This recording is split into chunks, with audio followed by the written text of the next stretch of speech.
If you've ever been looked down on because of the choices you made, if you've ever been labeled a failure simply because you didn't live up to someone else's expectations, then keep listening to this story. Just one afternoon, just a few hours. Smile at the right moments, nod in the right places, then disappear from that perfect garden like an invisible guest. I even prepared a script in my head. Answer politely if asked. Let any snide remarks pass like wind through my ears. I'm grown now. I'm 29 years old. I've spent months in the middle of the ocean, clung to the side of a ship in storms, looked at coral reefs bleached white, and still forced myself to calmly record data. I thought I could handle a party. But I forgot. Here, they don't need tempest to knock me off balance. Just a few sentences, spoken by the people called family. My parents' backyard in Charleston is tended like a matter of honor.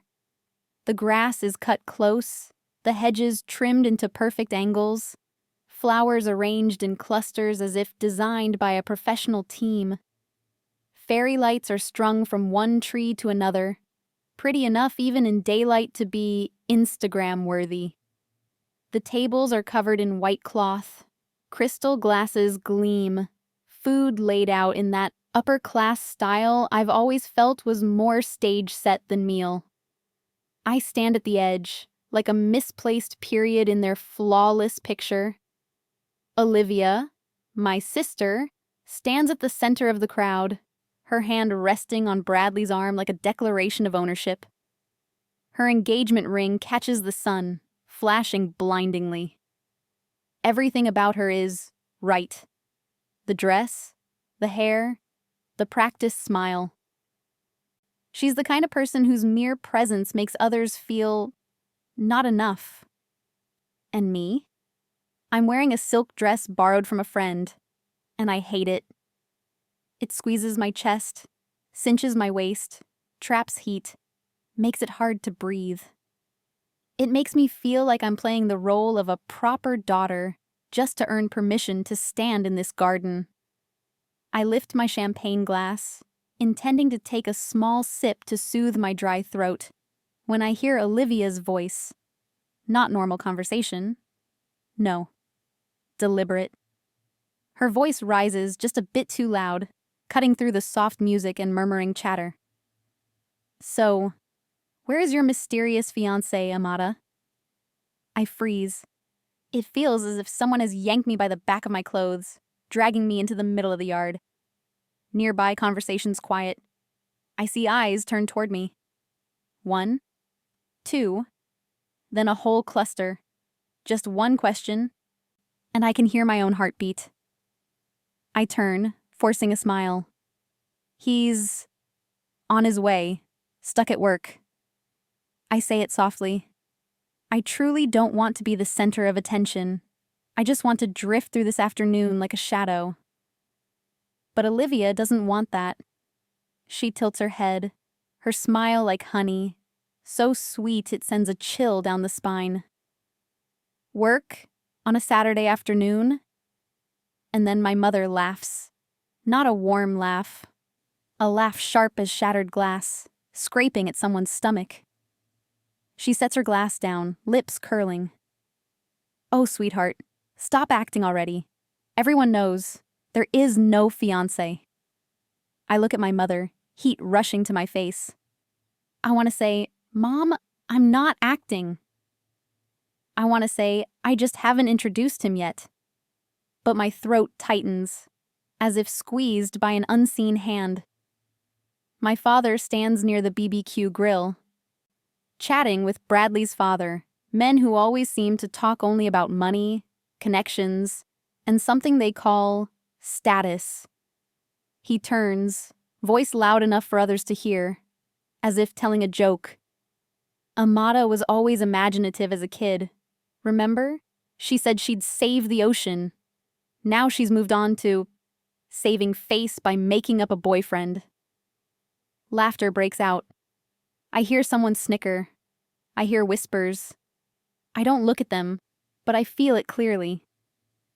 They're enjoying this performance like entertainment at a party.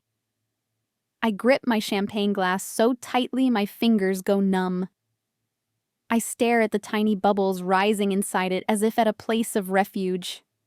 And I tell myself, don't. Don't let them see you shake. Don't let them see you hurt. But how could it not hurt? I am their daughter. I am Olivia's sister. I came here, having already paid with a piece of my self-respect just to show up. And what I receive is being turned into a joke, in front of strangers. Olivia steps closer, her blue eyes glinting with something that isn't quite joy, more like satisfaction. She holds Bradley's hand, as if reminding the whole yard, "Look, I have everything." Then she says it, soft enough to sound affectionate, clear enough for everyone to understand she's cornering me. "Tell us about him.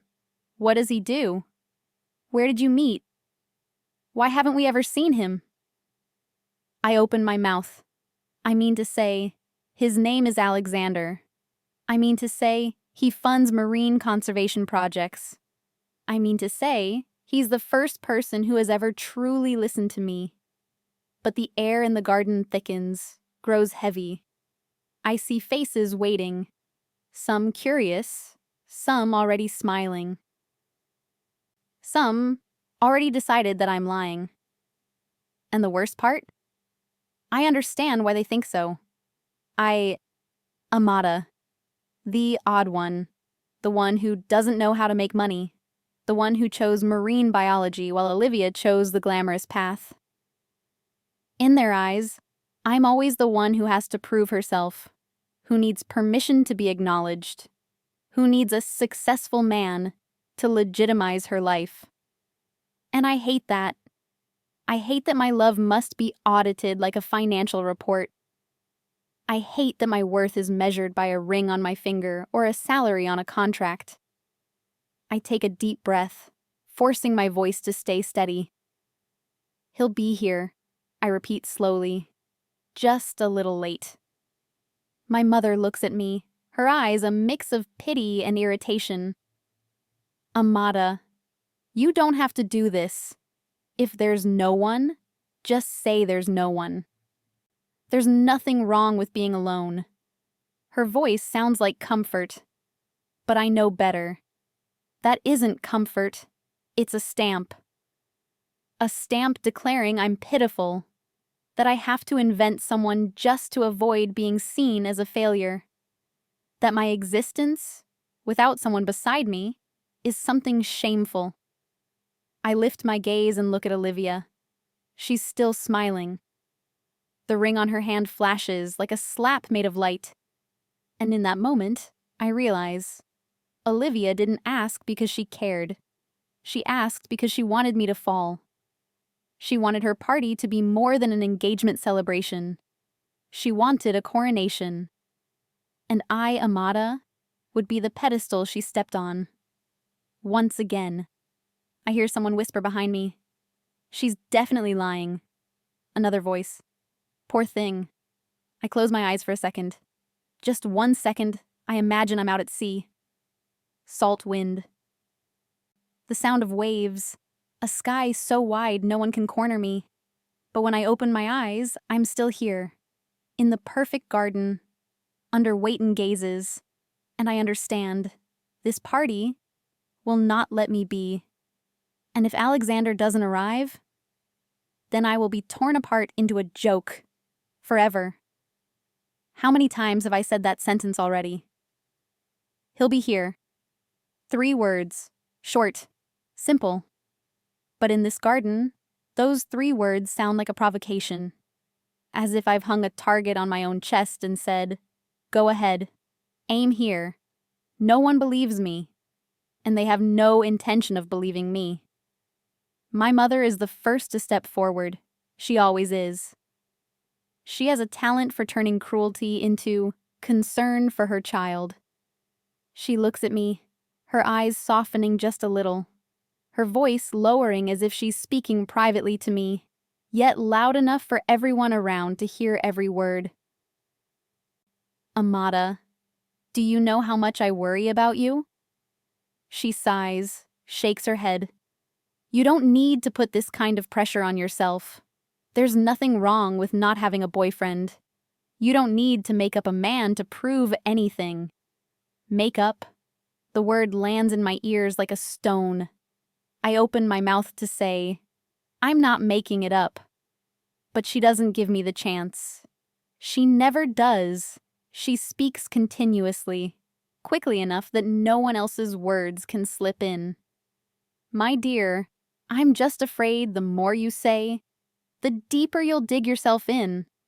And when there's no way back, that's embarrassing. Embarrassing. They're not embarrassed by hurting me. They're embarrassed because I don't follow the script. My father sets the grill tongs down, wipes his hands on a towel, and walks over as if this is the part where he has to step in. He looks me up and down, that familiar look, the look of a man who always believes he understands the world better than his daughter. Amada, he says, his voice firm but not loud. I don't blame you for choosing your own path, but you have to be realistic. Life isn't just ideals. I grit my teeth. That word again, realistic. You study marine biology, spend months on ships, research coral, fish, salt water. He waves his hand as if listing meaningless things. I'm not saying it's wrong, but you have to accept that. This path doesn't give you what society values. I hear Bradley chuckle softly behind me. He always stands in just the right place to be noticed, but never takes responsibility for what he says. Bradley steps forward, hands still in his pockets. That half smile, the smile of people used to winning. Your dad's being generous, he says. These days, everyone's following their passion. But passion that can't pay the bills? He shrugs. It's hard to keep a partner that way. A few laughs slip out. Not loud laughter. It doesn't need to be. Just a few quiet sounds, enough for me to hear clearly. Enough for me to understand. They agree with him. I look at Olivia. She says nothing. She doesn't need to. She simply stands there, her hand resting on Bradley's arm, fingers brushing lightly. A silent affirmation. This is the right choice. Her eyes pass over me, pause for a beat, long enough for me to see the satisfaction. Then she speaks, her voice so sweet it makes my skin crawl. Don't be mad at everyone, Olivia says. They're just worried about you. But, she tilts her head, pretending to think. If he really exists, why didn't you tell everyone earlier? Why only say it now?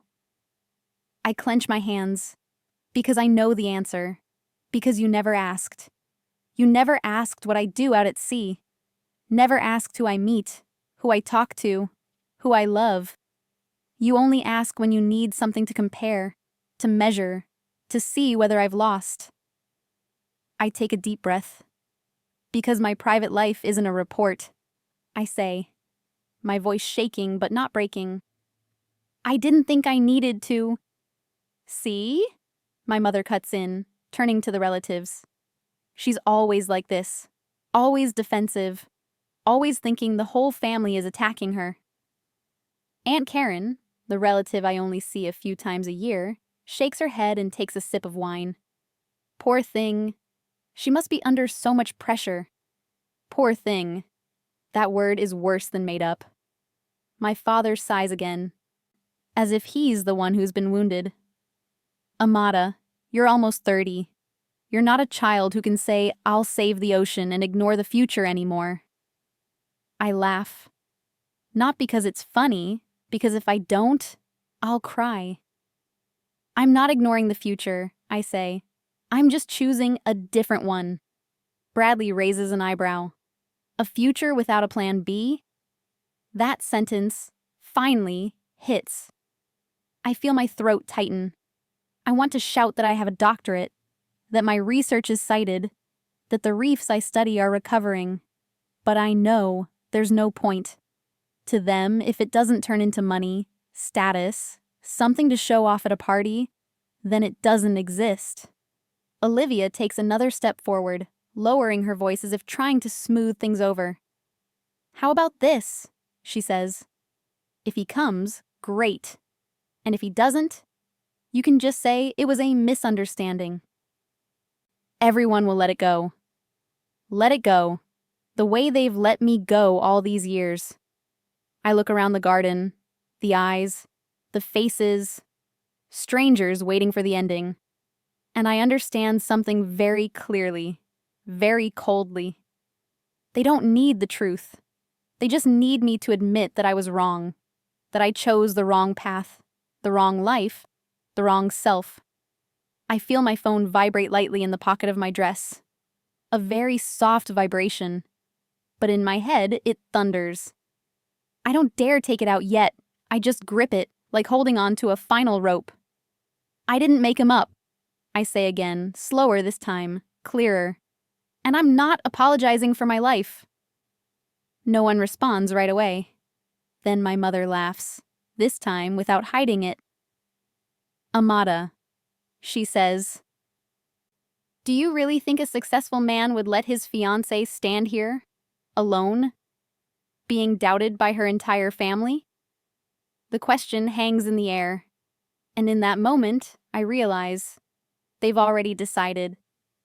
Whether Alexander comes or not, I'm still the one at fault in this story. I feel my heart pounding harder. My hand in my pocket trembles. The phone vibrates again. This time, I know.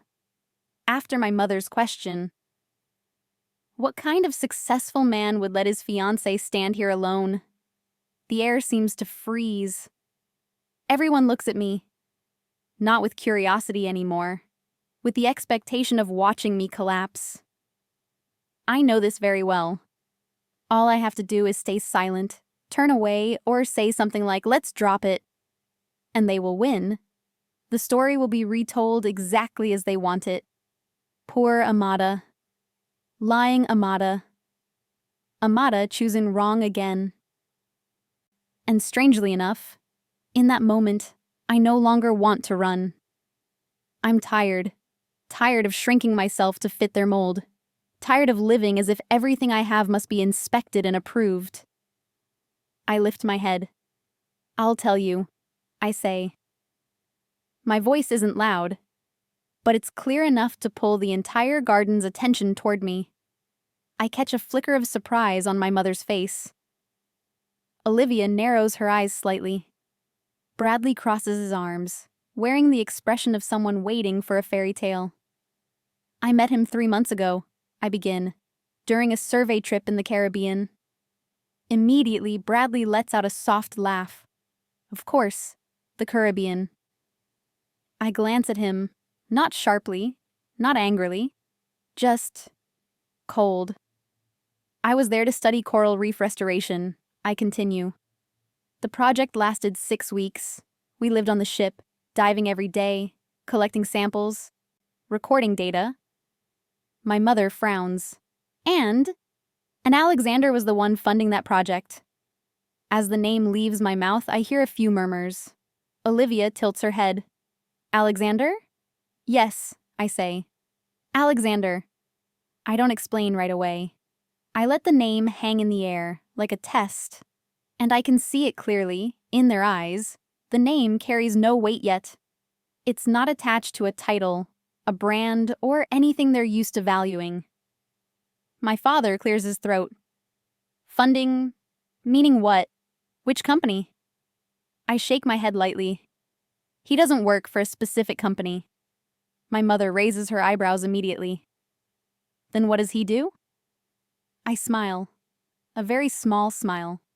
Because I know this answer, to them, will be kindling. "He works in environmental conservation," I say, "especially marine ecosystems. He invests in research projects, reef restoration, and the protection of overexploited waters." Bradley whistles. "Sounds like not a real job." I look straight at him. "Sounds like someone who doesn't understand." The air wobbles slightly. Olivia quickly steps in, her voice still wrapped in that familiar softness. What Bradley means is, does he do it for ideals? Or is it more like, born into money and likes playing with projects? I feel heat rise to my cheeks. Not from shame, from anger. He doesn't play, I say. This is his full-time work. And you got to know him. How? My mother asks. A few conversations on a ship and then love? I close my eyes for 1 second. I see it clearly. The first night on the ship. The sea smooth as glass. I was sitting alone on deck, watching the dark water mirror the stars. Alexander came out with 2 cups of coffee. He asked me about my work. Not casually, seriously. He asked until I forgot I was talking to a stranger. But I don't tell all of that. I know they don't need details. They just need an excuse to dismiss it. We talked, I answer. A lot. Bradley laughs louder this time. Oh, talked. How romantic. I turn to him. Do you know what it feels like to be truly listened to? Bradley pauses for a beat, then shrugs. He didn't ask how much money I make, I continue, my voice growing steadier. He didn't ask how I plan to climb higher. He asked me why I chose the ocean, why I didn't give up, even after seeing dead coral every day. My mother sighs. Amada, you're idealizing things. No, I shake my head. I'm just telling the story. My father crosses his arms. So what happened after the trip? I swallow. After the trip, he went back to his work. I came back to Charleston. We texted, video called when we could, and he came to visit me. That sentence makes a few people flinch. Visited? Olivia asks quickly. When? Twice, I say. Quietly. No parties, no showing off. Bradley scoffs. Then why does no one know? I look at him, then at each member of my family. Because I didn't think I needed permission to love. No one speaks for a few seconds. Then my mother says, softer now, but still sharp. Amada, I just want to protect you. Men like that, they're usually unclear. No title, no profile, no trace. I hear my voice tremble, but I don't stop. He's clear with me, I say. He respects me. He doesn't see me as anyone's a less successful version. Olivia presses her lips together.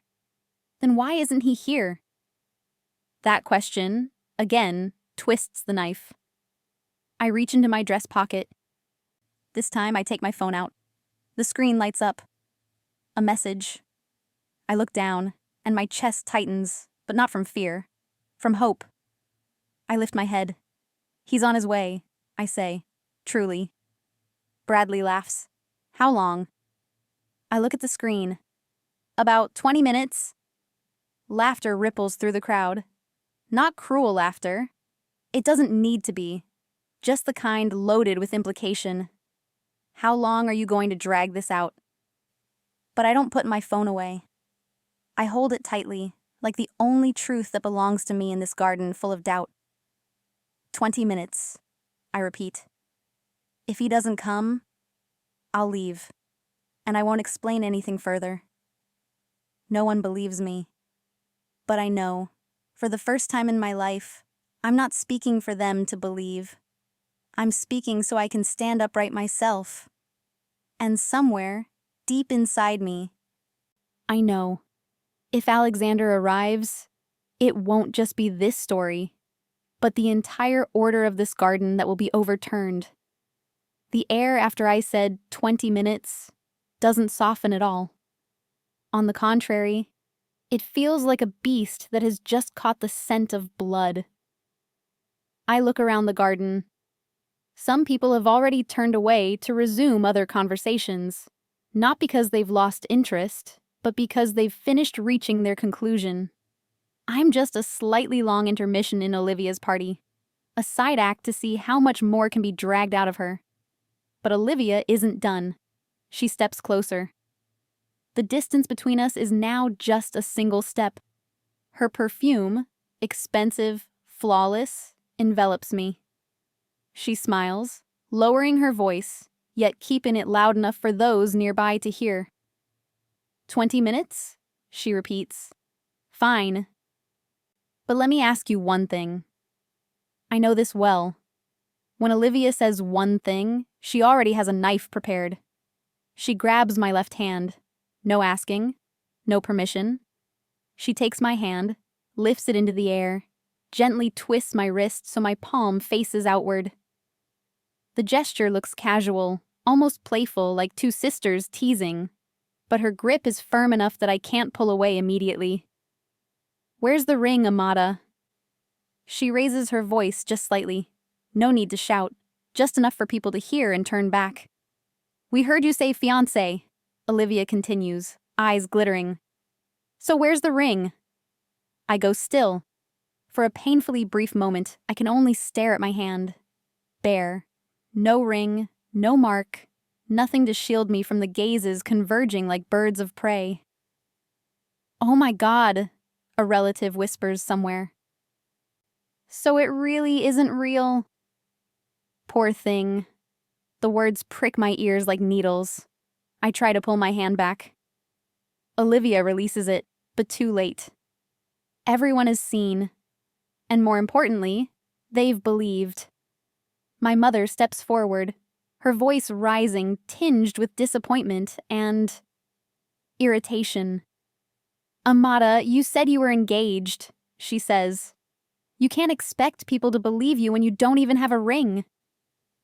I turn to her, my heart racing. I never said I was engaged. The air jolts. I only said I was seeing someone, I continue, my voice rough. You let us believe it, my mother cuts in. You didn't correct us. You let everyone think you'd finally caught up. You know what that means to this family. I stare at her, unable to believe what I'm hearing. So now, she continues, with no ring and no man, how do you plan to explain yourself? My cheeks burn. I hear my heartbeat pounding in my ears, drowning out the background music. Bradley crosses his arms, his satisfaction undisguised. Come on, Amada. Everyone gets it now. No ring, no guy. Simple. My father nods slightly, as if the matter has been proven. You don't need to drag this out any further. You're only making it worse for yourself. I look around. The eyes watching me now aren't curious. They're the eyes of people who've just been confirmed right. That I'm a liar. That they're entitled to pity me, to advise me, to look down on me. I have never felt so small. The fairy lights flicker on as dusk falls. Their warm yellow glow, light that should be romantic, now feels like stage lighting trained directly on me. I stand in the center of it, with nowhere to hide. Olivia leans in, her voice just low enough for me alone. You should stop, she whispers. You're embarrassing everyone. I turn to her. Who's embarrassed? She doesn't answer immediately, just smiles, the smile I've known since childhood. The family, she says. And me. That sentence catches in my throat. I want to scream that she is the one humiliating me, but I don't have the strength. Not anymore. My mother sighs again, this time dramatically. You know, Amada, there's nothing wrong with being alone, but lying is. Lying. That word seals the coffin. I lower my head and look at my hand again. Empty. I catch my blurred reflection in the surface of a wine glass. A grown woman, educated, with a career of her own, being treated like a child lying for attention.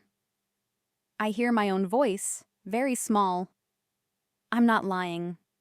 No one hears it. Or they hear it and don't care. I think the girl should go home, a relative says, before this gets excessive. Excessive, as if I'm the one overdoing it. I bite my lip, My eyes sting.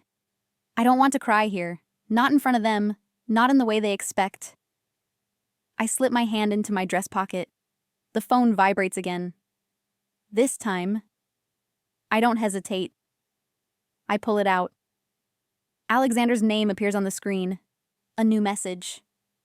I take a deep breath, my heart pounding so hard I'm afraid everyone can hear it. I open the message. Running late. Traffic. Be there in 20 minutes. Love you. Love you. Those 2 words feel like a life buoy. I lift my head. I'll wait, I say, my voice hoarse but clear. 20 minutes. Bradley bursts out laughing. Fine. But when those 20 minutes are up? He doesn't finish the sentence. He doesn't need to. Because every single one of them is waiting for the same thing. The moment I'm forced to admit that I made it all up. And I stand there. No ring on my hand, my heart bruised and aching, yet holding a faith they can't see.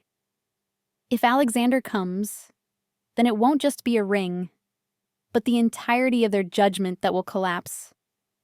I stand there, in the middle of a garden decorated like a flawless painting, under soft golden lights meant to make people feel warm. And yet I feel cold to the bone. My hand is still holding my phone. The screen is still lit. Alexander's name is there, unmistakable, like a challenge thrown straight at every gaze around me. I know that if I look down for even one more second, if I show that I'm waiting, they'll only have more reason to see me as desperate. But I don't put the phone away. For the first time all afternoon, I don't shrink myself. What did he say? Olivia asks, her tone balanced perfectly between curiosity and mockery. I lift my head. He's on his way. A few soft laughs ripple through the crowd. Not loud, not crude, just certain. Bradley glances at his watch and shakes his head. We should start placing bets. How long before he sends another apology text? I don't answer. I don't look at Bradley. I look straight at my mother. Mom, I say, my voice trembling but not breaking. If I leave right now, how will you tell this story? She pauses. She doesn't expect me to ask so directly. I'll say my daughter is impulsive again. She answers after a beat. That she doesn't listen. That she brings suffering on herself. I nod slowly. And if I stay, I continue, and he arrives, what will you say then? No one answers. Not because they don't have an answer, but because they don't want to imagine that possibility. My father steps closer, lowering his voice as if speaking privately.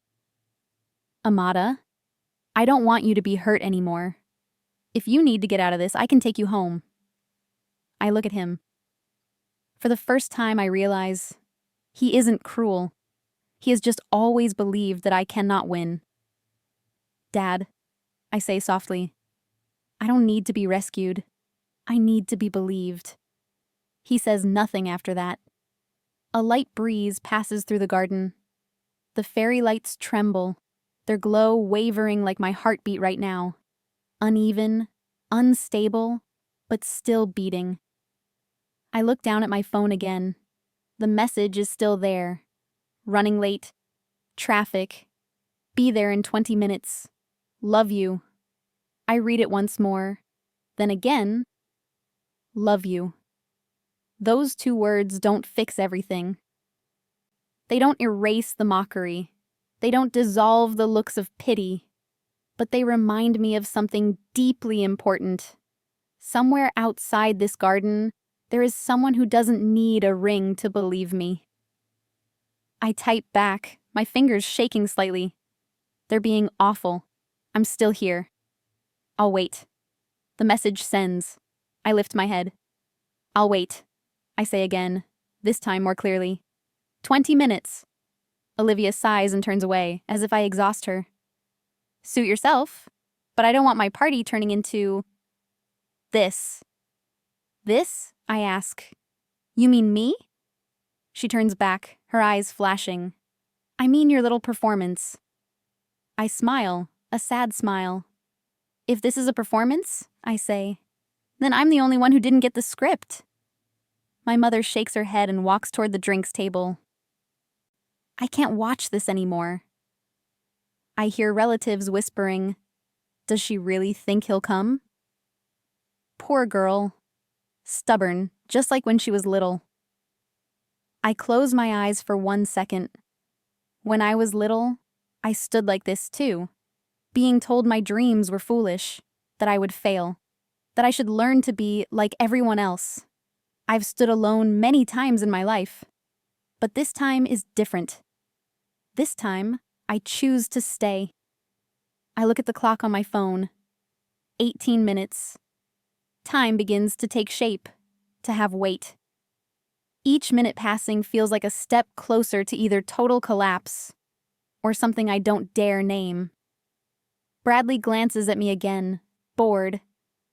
I'm going to talk to some friends. Let me know when your hero lands. He laughs and walks away. Olivia follows, leaving me standing beside my parents, people who don't know what to do with a daughter who refuses to lose. My mother turns back, her voice a little softer. Amada, I don't want you to hurt yourself. I look at her. You've been doing that for years. Today, I'm just not running anymore. She freezes. I turn toward the open patch of lawn beside the garden. That space feels wider than the rest. No tables, no lights. Just the sky, slowly darkening. I don't know why, but I find myself staring in that direction. A strange feeling rises in my chest. Not quite hope, not fear either. Waiting. My phone vibrates again. A new message. I open it. Arriving now. Where should I land? I stop breathing. Land? I whisper. I don't even have time to process the word when a strange sound comes from the distance, very low, very deep, like the air being torn apart. I lift my head, and I know, before I see anything, that these 20 minutes will not end the way they think they will. That sound is still very far away, not clear enough to be named, not close enough to be proven. And so, in their eyes, it doesn't exist. But I stand there, caught between two worlds. One side holding the fragile belief in my hands, the other carrying the ruthless certainty of people who have already decided I will lose. My mother is the one who breaks the silence. She turns back, a wine glass now more than half empty in her hand, her eyes stripped of patience. Her voice is no longer gentle, no longer pretending to care. Amada, she says, what are you doing this for? I don't answer right away. Do you think the whole family doesn't find this ridiculous? She continues. Standing here, clutching your phone like a child waiting to be called, when everyone already knows how this ends. My chest tightens. You're humiliating yourself, my mother says flatly, and dragging the family down with you. I look at her. This is no longer careless cruelty. This is a verdict. I'm just waiting, I say softly. Waiting for what? She snaps back. A man who doesn't exist? That sentence, finally, shatters something inside me. I've endured. I've held back. I've stood still while they spoke. But now, I have nothing left to protect except my own truth. He does exist, I say, my voice trembling. And you don't have the right. What right? My mother cuts in. I gave birth to you. I raised you. I watched you walk the wrong path step by step. The wrong path. My father stands beside her and finally speaks, but his voice doesn't defend me. It is tired. Amada, he says. I'm not saying you're a bad person, but you've always had a tendency to make things harder than they need to be. I let out a dry laugh. Hard for whom? I ask. For me, or for you, because I don't live the life you want. Bradley comes back from the group of friends, clearly having caught the end of it. He steps in, irritation obvious in his tone. Enough, he says. This is ruining the atmosphere. Olivia doesn't deserve this on her day. I turn to him. Then why don't you tell everyone to stop? Bradley arches an eyebrow. Stop what? The truth? I look at Olivia. She stands there, arms crossed, her face cold. The sweet mask is gone. No hiding now. You should apologize, Olivia says, for turning today into a farce. My ears ring. Apologize for what? I ask. For letting people believe you had something you didn't, she replies. For making them pity you. I take a step toward her. You pity me? I ask, my voice hoarse. Olivia doesn't flinch. Yes. That word cuts deeper than everything else. You've always thought you were above us, she continues. That doing something meaningful was enough. But life doesn't run on ideals, Amada. My eyes burn. Do you know what hurts the most? I say, my voice shaking but steady. It's not that you don't understand me. It's that you never wanted to. Olivia says nothing. My mother sighs and turns to the relatives. I told you. She always makes everything dramatic. I hear the whispers. She's always been like that. Too sensitive. Refuses to face reality. I've heard those words my entire life. But today, they weigh more. I look around the garden one more time. These faces, these people. They decided who I was a long time ago. An unsuccessful daughter. A name forever behind Olivia. A cautionary example to remind others what not to become. And in that moment, I understand something painful but unmistakably clear. If Alexander doesn't come, they will retell today for the rest of my life. As proof. As a warning. As a scar. My father steps forward, his voice lowering. Amada, I think you should go. I don't want you to be hurt anymore. I look at him. You don't want to see me hurt? Or you don't want others to see it? He doesn't answer. I nod slowly. I understand, I say. My mother looks at me, surprised.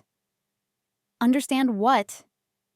I understand, I say, each word deliberate, that in everyone's eyes, I had already lost before this even began. I lower my head and look at the phone in my hand. No new messages, no clear sound. Only distant laughter, clinking glasses, the party going on, as if I don't exist. A relative approaches, her voice falsely gentle. Amada, don't be sad. You can live just fine without a man. I lift my head. If I don't have a man, I say, I'm still myself. But if I don't have respect, then I can't stay. No one responds. I take a deep breath. I'm leaving, I say. Not because I'm wrong, but because I refuse to stand here one more minute being disrespected. Olivia opens her mouth, but I don't give her the chance. But before I go, I continue. I'll wait the full 20 minutes. Not for you. For myself. I look at the time. 5 minutes left. 5 minutes for everything they believe to be either confirmed or to collapse completely. I turn my back on them and walk toward the open lawn. And this time, that sound is no longer far away. I turn my back on them, not because I am weak, but because if I look for even one more second, I will break. The open lawn in front of me stretches out in quiet contrast to the laughter behind me. No banquet tables, no lights, just the sky darkening overhead and a cool breeze carrying the faint scent of damp grass and salt from the sea. I stand there, spine straight, phone clenched in my hand. My heart is pounding hard enough to hurt. 5 minutes. Only 5 minutes left. I hear Olivia laughing behind me, laughing with guests, laughing as if nothing has happened. I hear my mother saying something like, "Let's just let it go." The clinking of glasses, the party continuing, without me. And in that moment, I realize the most bitter truth of all. They don't need me to be wrong. They just need me to disappear quietly. My phone vibrates in my hand. A short vibration. Decisive. I look down. My heart nearly stops. Alexander's name appears. Not a call, not a long message, just a single line.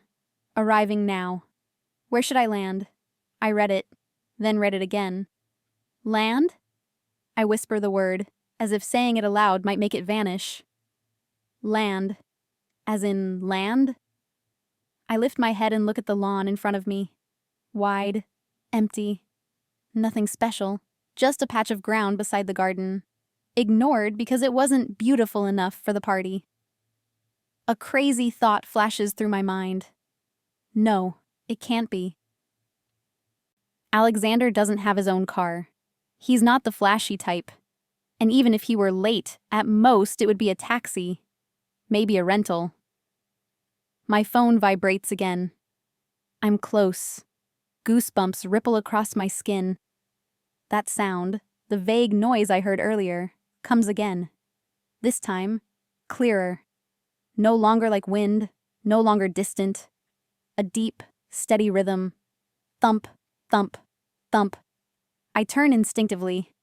A few people at the party begin to look up as well. "What's that?" someone asks. "Sounds like a helicopter?" My mother frowns, raising a hand to shield her eyes. Probably just flying past. My father adds, though uncertainly, "They do sometimes around here." But the sound isn't passing by. It's coming closer.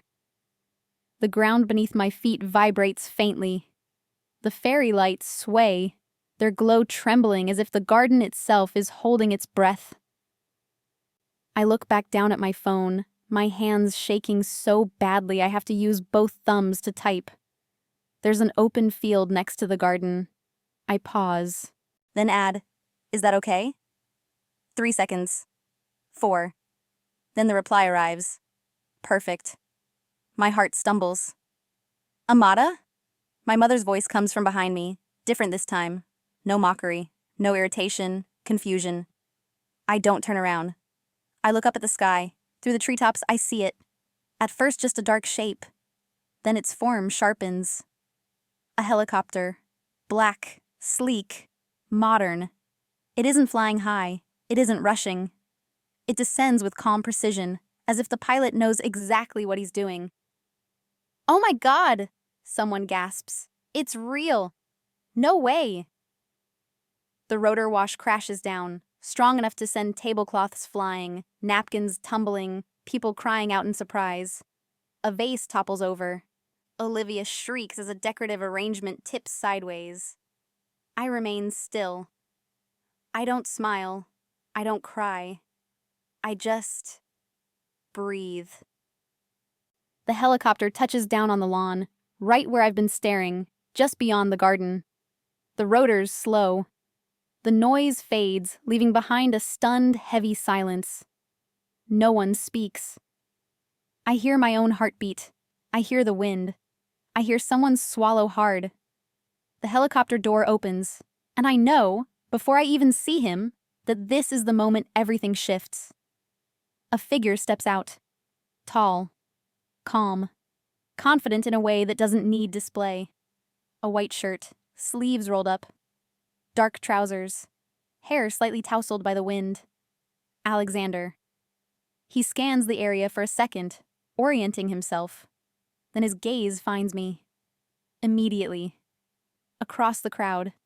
Across the chaos of the garden. Across every stare that once denied me. He smiles.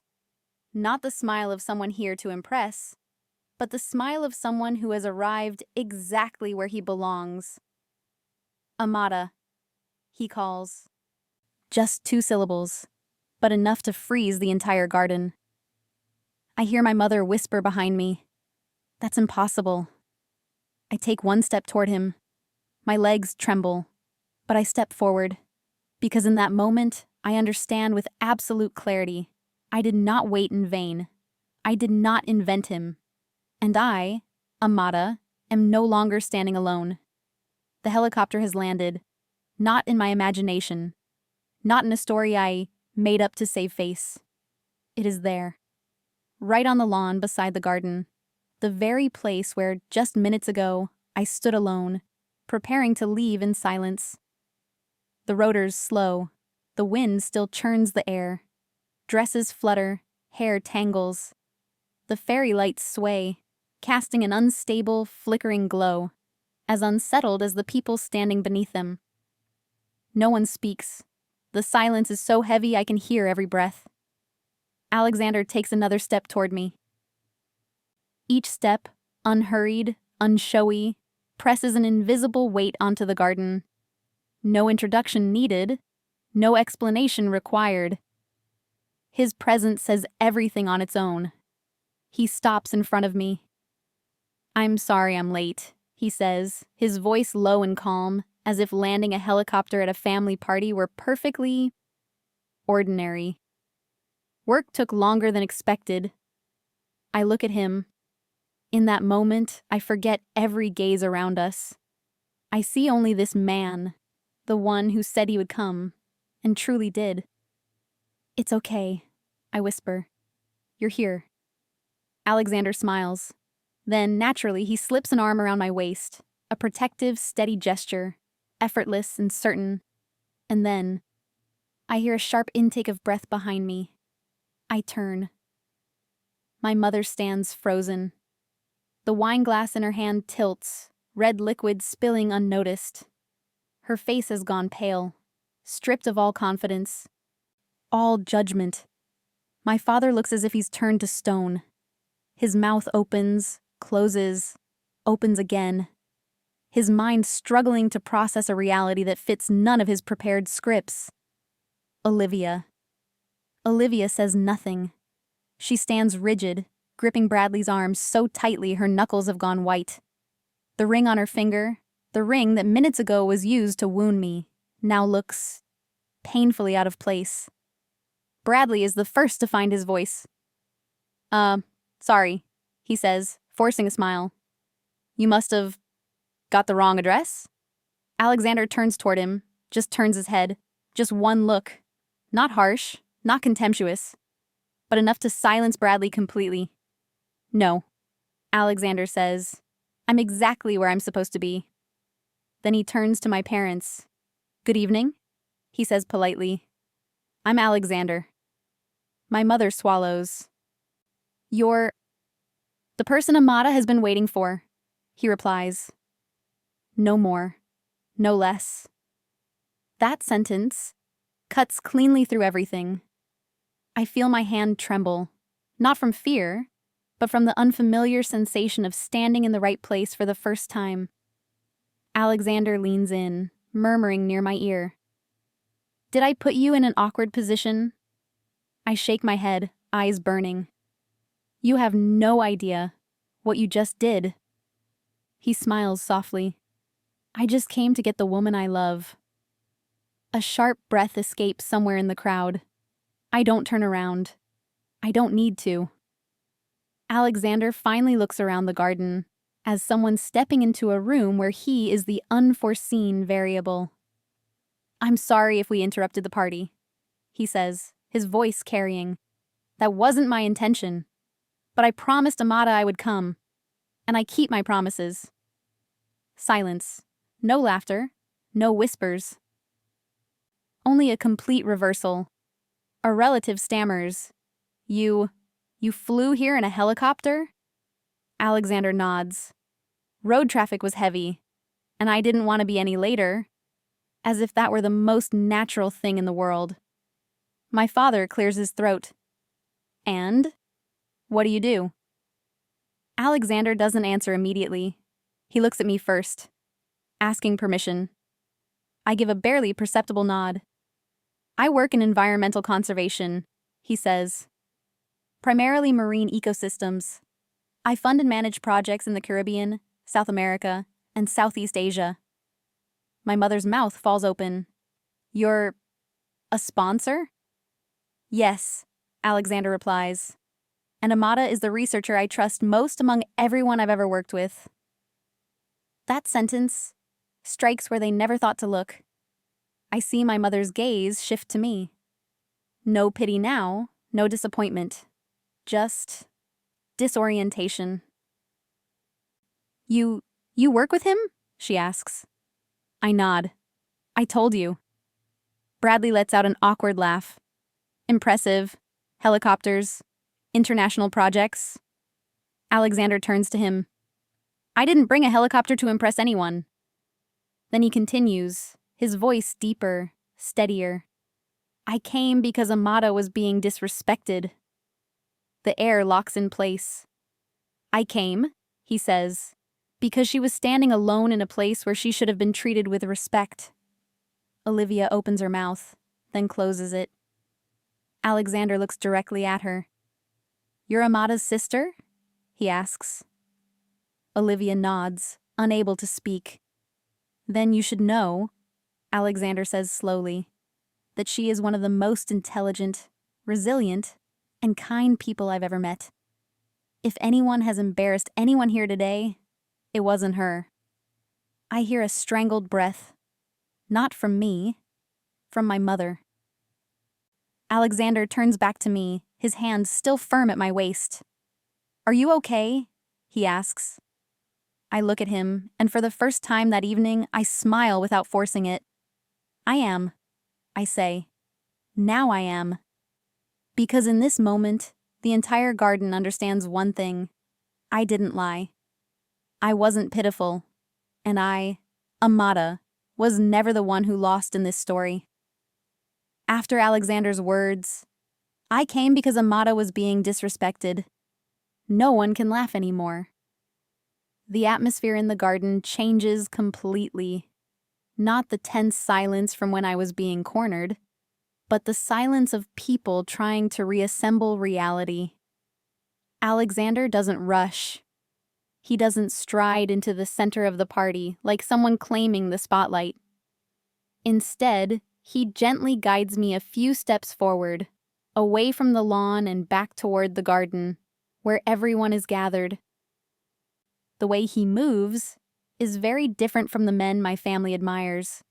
No theatrics, no display of power, no need to prove anything.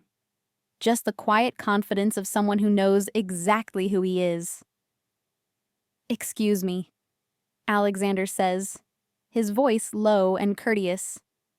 I didn't intend to disrupt the party. If you'll allow me, I'd simply like to greet everyone properly. No one objects. Not because they're polite, but because they don't know what else to do. Alexander turns to my parents first. You're Amada's parents? He asks. My father nods slowly. Yes.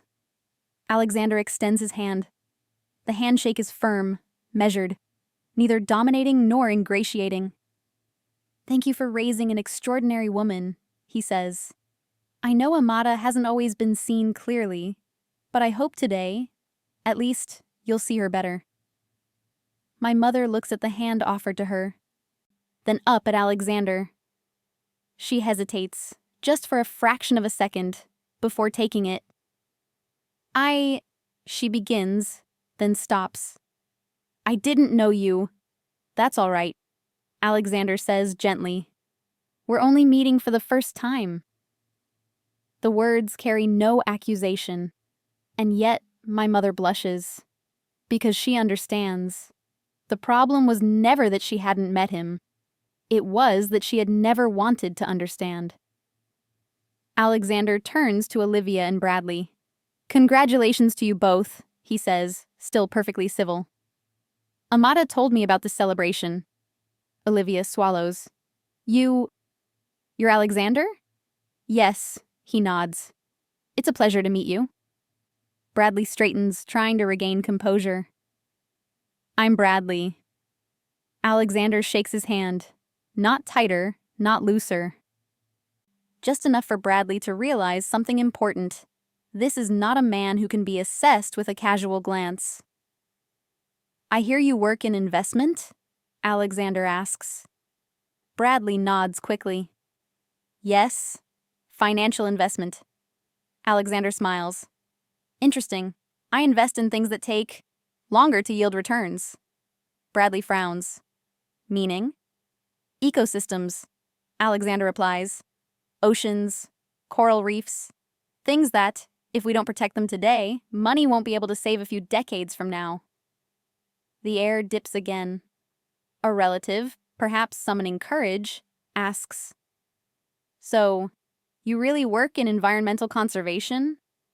Alexander nods. "Full-time." "But," the person hesitates, "we couldn't find much information about you." Alexander doesn't seem offended. He even smiles, a knowing smile. "I don't operate on social media," he says. "And I don't promote my work in the usual ways." "Why not?" my mother asks. Her voice no longer sharp, only curious, tinged with concern. Alexander looks at her, then at me. "Because there are some kinds of work," he says slowly, "that are more effective the less they're displayed. I learned that the hard way." No one asks further, and in that moment, I see their expressions change. Not admiration, not fear, but reconsideration. Alexander turns to me. "Do you mind if I share a bit more?" he asks softly. I shake my head. "Amada holds a PhD in marine biology," he says, as calmly as if stating the most obvious fact in the world. "Her work on coral reef restoration has been implemented in 3 projects I've funded." My mother exhales quietly. 3 projects? "Yes," Alexander says, "and without her, 2 of them wouldn't have been possible." My throat tightens, not from pride, but from being seen. "She doesn't just do research," Alexander continues. "She works with local fishermen, with coastal authorities, with conservation groups.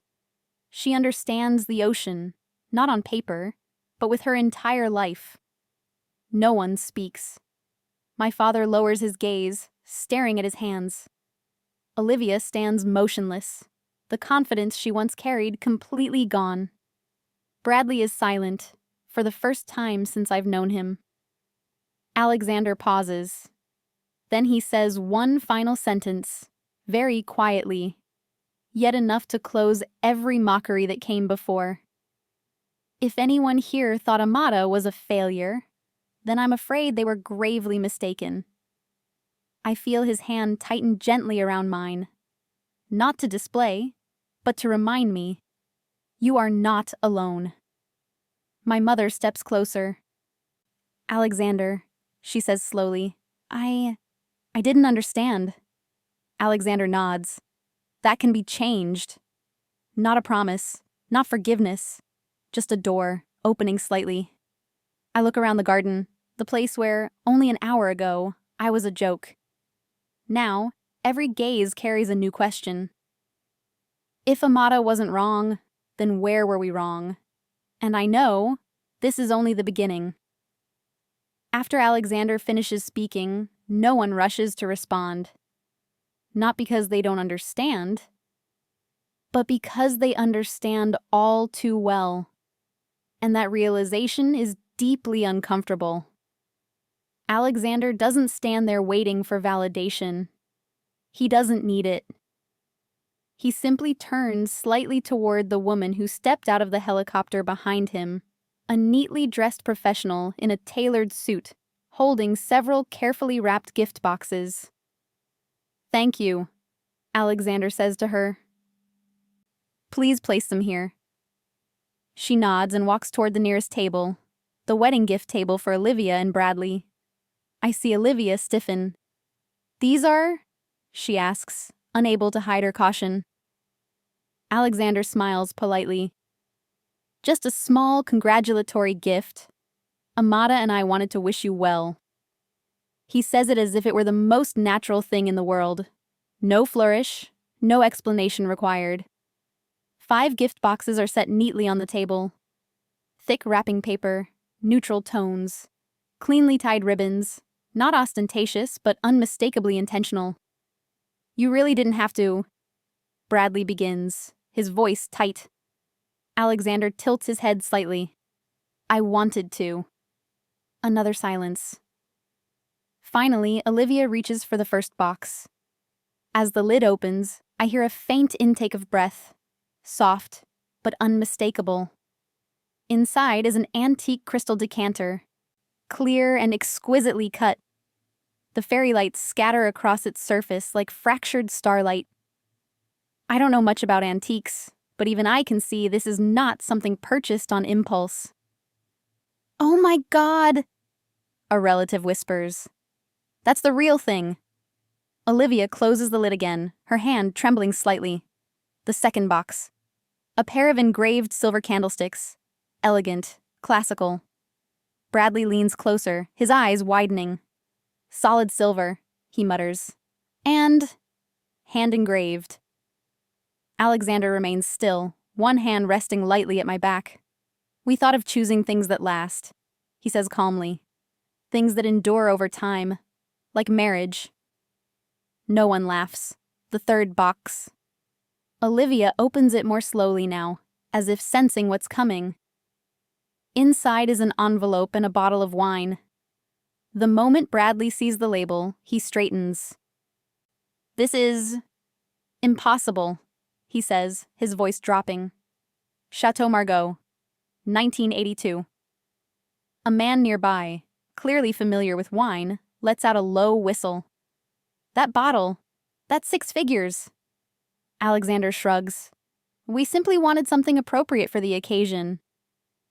I feel a chill move through my hand, not from the wine, but from understanding what is happening. This isn't about gifts, it's about the silence spreading. My mother stares at the table. My father no longer pretends to be composed. He looks at Alexander with an expression I've never seen before. Astonishment, caution, and something close to embarrassment. The fourth box. A private reservation voucher at one of Charleston's most prestigious restaurants, the kind my parents have always spoken of as a symbol of status.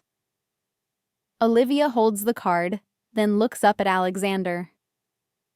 You know this place? She asks. Alexander smiles. I've worked with them before, for a fundraiser. Nothing more. The fifth and final box is placed squarely at the center. Olivia looks at Alexander, then at me. What's this? She asks. Her voice is completely different now. No sharpness left. Only caution. Alexander signals to his assistant. She steps forward and hands Olivia a large envelope. This, Alexander says, is what Amada and I would like to contribute to your wedding. Olivia opens the envelope. I watch the color drain from her face. She looks down again, then up. This is... Her voice falters. $50,000, Alexander says evenly, as if commenting on the weather. Toward the wedding expenses, use it however you like. The air freezes. No one speaks. Bradley stands motionless. My mother raises a hand to her mouth. My father closes his eyes for a brief moment, as if asking himself what he's done. I don't look at the check. I look at the faces of the people who laughed at me, who called me a liar, who pitied me. And for the first time, I see them unsure of where they stand. You really didn't have to, Olivia says again, but this time the words have no strength. Alexander shakes his head. We wanted to. Amada wanted to. Every gaze turns toward me. I take a deep breath. This isn't to prove anything, I say, my voice steadier than I expect. It's just a congratulation. A congratulation from someone they once thought unworthy of belief. Bradley clears his throat. I'm sorry. Alexander raises a hand. gentle but firm. There's no need to say anything right now. Today is meant to be a celebration. That sentence is not forgiveness. Not forgetting. It is a reset of the balance. Alexander turns to me, lowering his voice.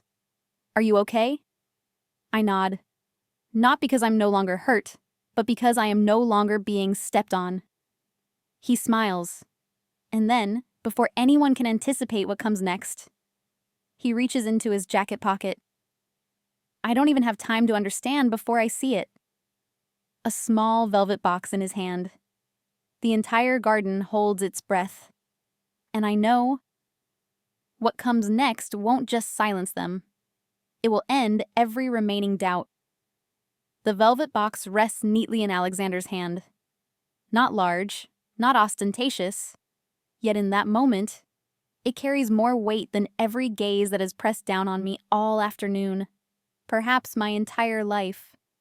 No one speaks. I hear the wind move through the garden, the faint tremble of the fairy lights, the pounding of my own heart. So loud, I'm afraid it might shatter before Alexander says a word. He looks at me, not with the gaze of someone about to perform, but with the familiar look he gives me whenever I ramble about coral reefs, about the ocean, about the things no one in this garden ever wanted to hear before. Amata, he says, loud enough for everyone to hear, but slow enough that each word reaches me. I know today isn't our day. A few people lower their eyes, others turn away. I also know, he continues, that I arrived late. He smiles softly, a smile that tightens my throat. But I couldn't let you walk away feeling like you had to defend your worth on your own. My eyes burn. Alexander opens the velvet box. Inside is a sapphire ring, deep, dark blue, like the ocean itself. The blue of long dives, of light filtering through water. Of the world I chose with my whole life. Small diamonds frame the sapphire, subtle, restrained, never competing, only supporting. I can't breathe. Alexander kneels, no spectacle, no drama, just a slow, deliberate motion, and the entire garden inhales as one. I hear a soft gasp from somewhere. I don't turn. I don't need to. Alexander looks up at me. Your family may have thought I was a ghost, he says, his voice low without anger. Someone you made up. A story to ease the loneliness. Tears spill over. But I'm real, he continues. And what I feel for you is real. The air freezes. I've been carrying this ring with me for 2 weeks, he says, waiting for a right moment. A beautiful setting, a perfect evening. He pauses, letting out a small laugh. Then I realized, there's no moment more fitting than standing up for you when you need it most. I hear myself sob. Amata, Alexander says, slower now, deeper, steadier. You don't need a ring to prove your worth. But I want to give you this, not to prove anything to them. He glances briefly around the garden, then back to me. But to tell the world, you are the one I choose. I see nothing but him. Will you marry me? He asks. Not because of today, not because of the helicopter, not because of those eyes watching. He gently takes my hand, but because of us, the long conversations on the deck, the exhausting dives, the times you trusted me, and the times I trusted you. My tears fall. Not because of the crowd, but because for the first time in my life, someone sees me and chooses me without hesitation. I can't speak right away. The entire garden holds its breath. My mother covers her mouth. My father lowers his head. Olivia stands frozen, her ring no longer the center of attention. Alexander smiles, his voice barely audible, just for me. You don't have to answer right away. I shake my head. No, I say, my voice trembling but clear. I need to answer. I take a deep breath. Yes, just one word, but enough. Yes, I repeat louder. I will. Alexander exhales deeply, as if he too has been holding his breath all afternoon. He stands, opens the ring, and gently slides it onto my finger. It fits perfectly, as if it had always belonged there. He pulls me into his arms. No hurry, no awareness of the stairs, just an embrace, as if the world has finally gone quiet enough for us to exist. I hear someone clap, then another, then many more, but I don't look at them. I rest my forehead against Alexander's chest and whisper, only for him, "Thank you for comin'." He kisses my forehead. I promised. And in that moment, I understand. It wasn't the ring. It wasn't the helicopter. It wasn't the gifts. It was having someone stand beside me when the whole world stood against me. After the applause fades, everything slowly settles.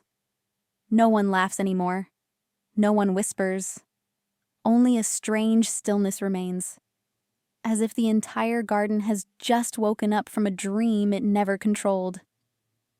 Alexander is still holding my hand, not tightly, not for display, just enough for me to know. I don't have to brace myself anymore. My mother is the first to step forward. She stands in front of me, no longer the woman who had been judging, instructing, correcting. Now she looks smaller than I remember. "Amata," she says, her voice rough. "I didn't know." I lift my eyes to hers. For the first time tonight, I'm no longer angry. "I know," I say. "You didn't know." She reaches out as if to touch the ring on my finger, then pulls her hand back. "I'm sorry." Those two words, late, but real.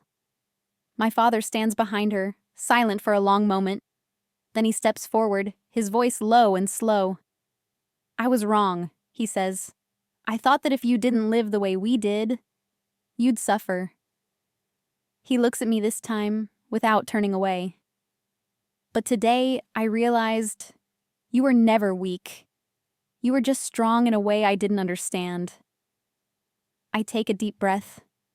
"I don't need you to understand everything," I say. "I just need not to be looked down on."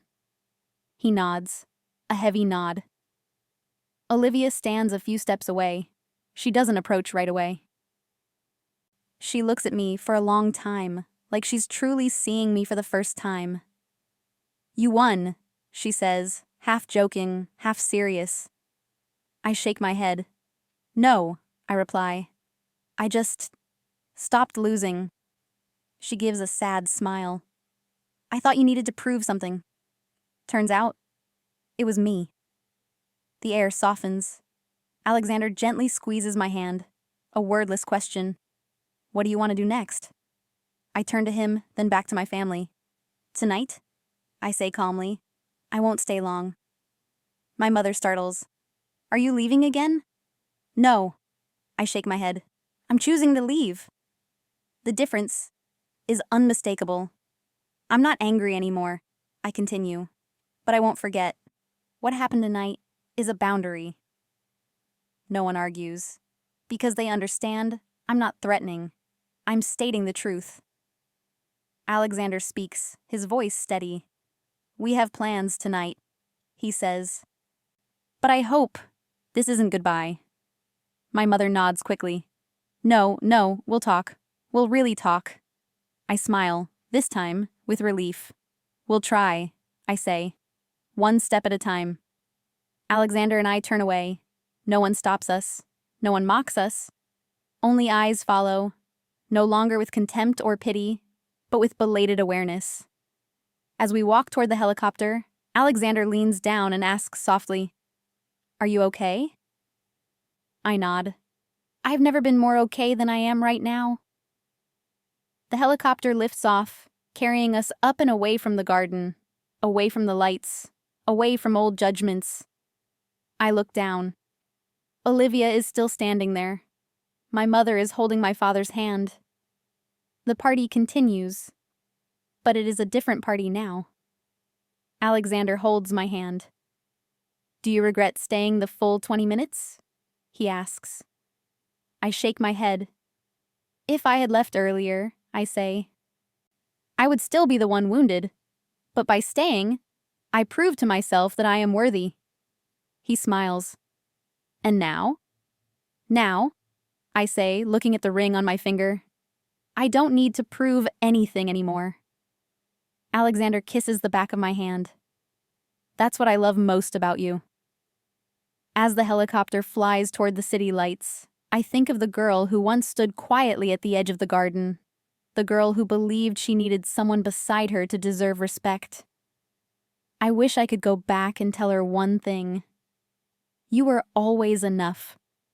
You just needed to stand in the right place and not leave before you believed it yourself. And this time, I don't just leave the party with a ring. I leave with freedom. If you're listening to this story and see a reflection of yourself somewhere in it, then I want to tell you one thing. Your worth is not decided by the gaze of your family, society, or by whether you are successful enough according to someone else's standards. There are paths that look quiet, lonely, even invisible, but they can still lead you exactly to where you belong. I once believed I had to prove myself, to endure, to stay silent in order to be accepted. But no. The only thing I truly needed to do was to stand upright and believe in myself.